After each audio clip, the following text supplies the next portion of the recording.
I'm going to talk again.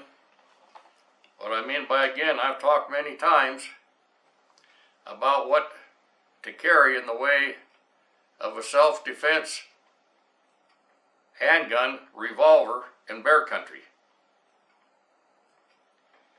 Now, the main reason that I'm bringing this up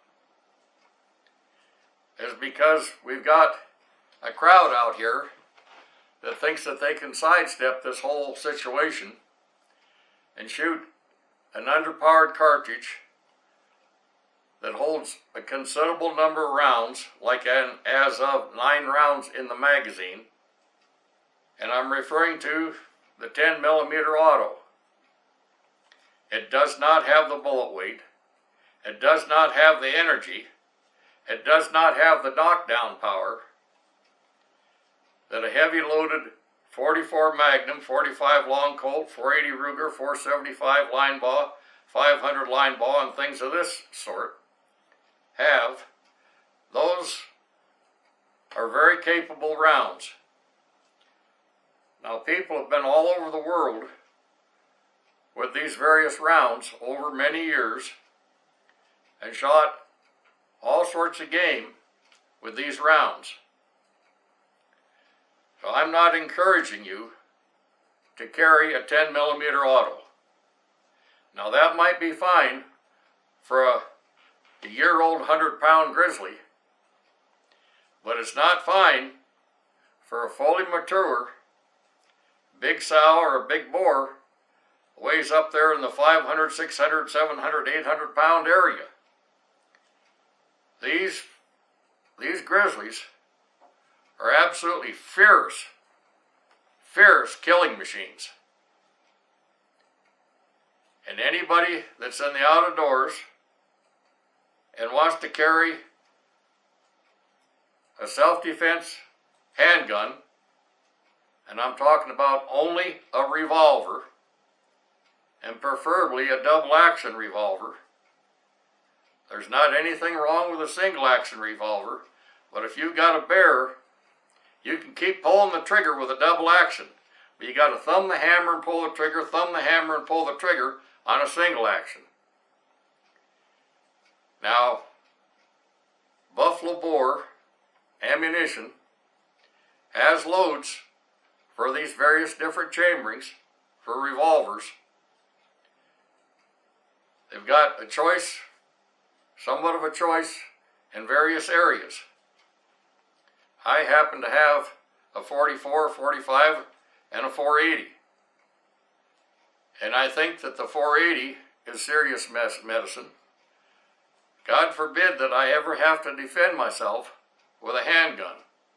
Let's hope that I've got one of my rifles, preferably maybe a .338, in my hands when something happens to come on the scene and create a scenario that nobody needs to be in.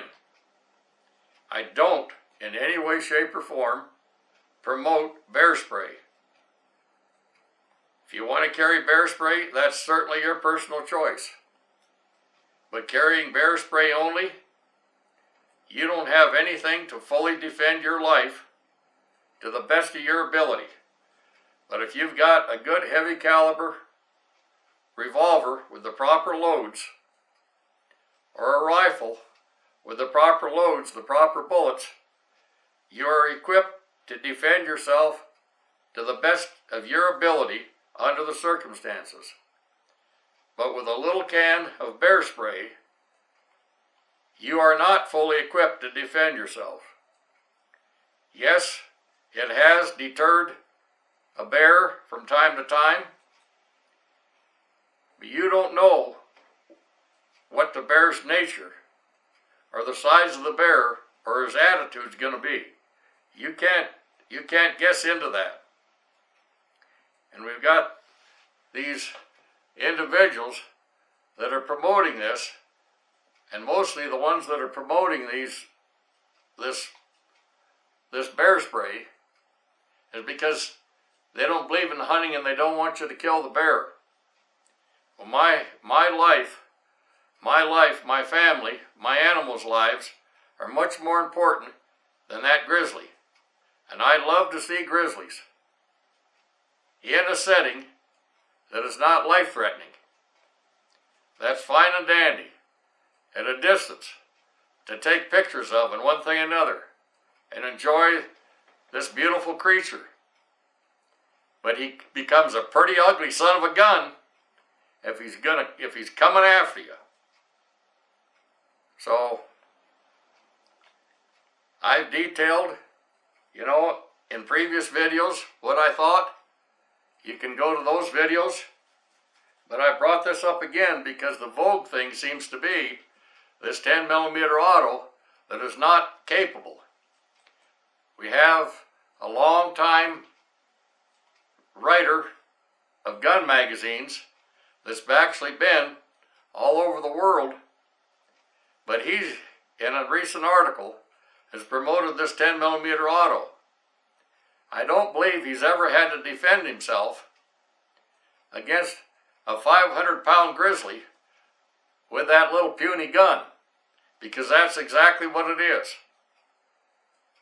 In a firefight, in a bad condition, you need to have something that's fully up to the task to defend your life. Human life is precious. And yes, these animals are beautiful, and that's as far as it goes to do with, is your life more important or the bearer? It should be a no-brainer.